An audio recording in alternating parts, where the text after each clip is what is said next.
Bayern Munich and Barcelona, two of the biggest clubs in the world, both have a mess on their hands when it comes to who's going to be their manager next year. They're not going to get their first choice for very different reasons, but there is one common denominator, and we're going to talk about what that is next on Pints and Punditry at the Pitchside Pub.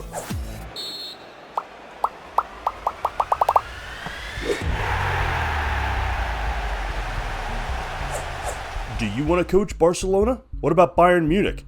It might come down to that the way it's going.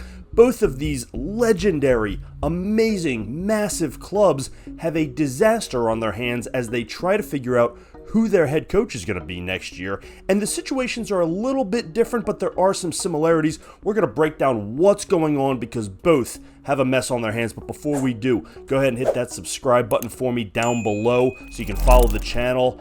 Get down in that comment section. Let me know what you think. Who should they go for? Why is this mess happening? Let me know down in that comment section. You can also leave some comments on Twitter. Follow us at Pitchside Pub. And of course, check out the website, pitchsidepub.com. So it's no surprise that it's a disappointing season for both of these clubs. Coming in third in the Bundesliga is unacceptable for Bayern Munich, and coming in second, a distant second, barely edging out Girona, is not going to fly at Barcelona either. So obviously the coaching situations are up in the air. Barcelona's has been back and forth with Xavi announcing mid-season that he was leaving and then being brought back, and now reports indicate that Joan Laporta wants him out again. But the real problem here is Laporta himself, who basically just flies by the seat of his pants and makes wildly emotional decisions. So will he go? Won't he go?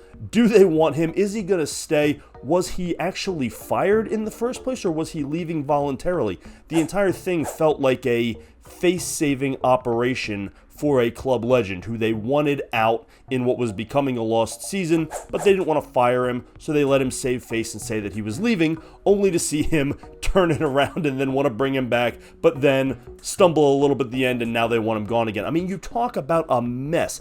Everything Barcelona touches these days is an absolute mess, and this is the epitome of it. So we're thinking he might be gone. We're thinking he might be there. Do they consider keeping him simply because they can't afford anybody else? Finances, always an issue for Barcelona. It's a disaster. Bayern has a different kind of mess on their hands. They came in third, a wildly disappointing season in the Bundesliga, made a nice run in the Champions League, but a similar situation in that their manager, Thomas Tuchel, announced mid-season that he was leaving as well. That did not feel like a firing. That felt like Thomas Tuchel yet again being at odds with club management, and he has a long track record of doing this.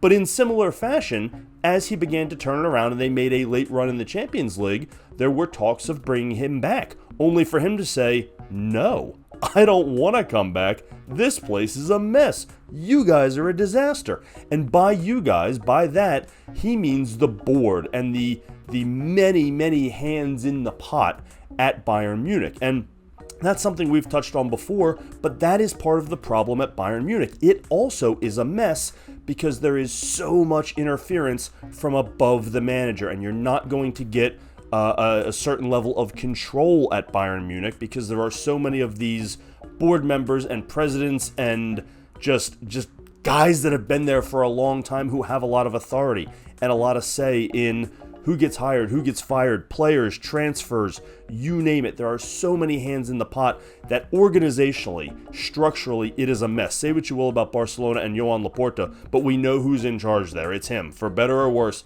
it's Laporta. At Bayern Munich, it's a lot of people, and that's part of the problem. And they have a long history now of firing managers too quickly.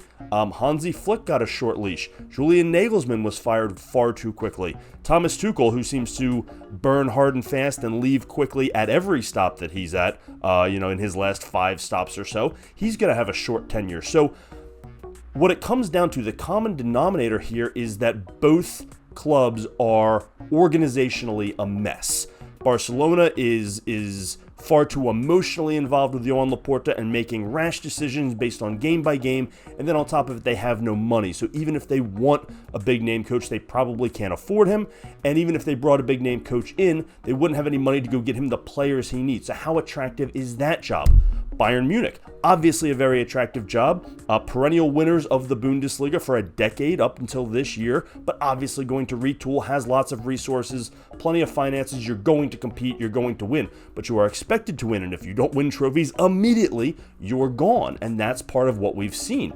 So is that as attractive of a job as it has been in the past? What it boils down to is these are two of the most prestigious, glamorous coaching jobs in the world, but the messy situations that surround them and the lack of authority that the coach has these days is outweighing that prestige and that glamour, and that's why they can't seem to find the person they want for these jobs. In Barcelona's case, we don't even know if it's going to be available yet, as other vacancies get filled and the musical chairs is taking place and the music's going to stop. And Barcelona doesn't even know if they need a manager yet because they haven't decided the fate of their current manager.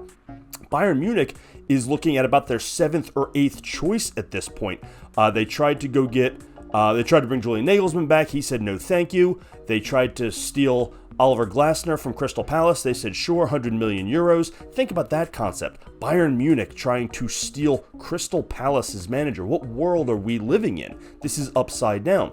They're not going to be able to get him. Now there's reports of their interest in Vincent Kompany, who by all accounts is a strong up-and-coming manager. He's been sort of touted as the next Man City manager at one point, but his track record is not exactly strong. He led Burnley to a dynamic promotion only to see them get curb stomped in the Premier League because he refused to change his tactics, and that has pros and cons, but he is for all accounts a good up-and-coming manager who was had an under-talented team in the Premier League this year. But to jump from Burnley to Bayern Munich without some sort of massive on-field achievement besides just a promotion from the championship is a massive, massive step. And the interest, it would only be there because they've already struck out at 5 or 6 different spots. So to see this happen to Bayern Munich and to see this happen to Barcelona, there is only one explanation, and it's that they are organizationally a mess. Why was the Liverpool job so attractive to Arne Slot? Because structurally they are sound.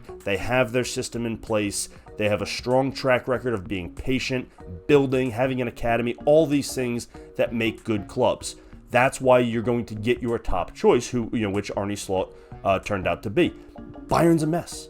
Bayern's an absolute mess right now. Barcelona is an absolute mess. They have no money. They are a disaster. And then on top of it, the expectations are still there. So whereas the expectations were always high, but so were the resources, so was the opportunity, now those expectations are still just as high as they've ever been, but the ability to pull them off has diminished because they are so structurally unsound, and in Barcelona's case, also financially unsound. So we have a mess at 2 of the biggest clubs in the world. It'll be interesting to see who they end up with, but whoever it is has a much more of an uphill battle than they would have in previous years, and it's pretty clear at this point that neither club is going to end up with their first choice.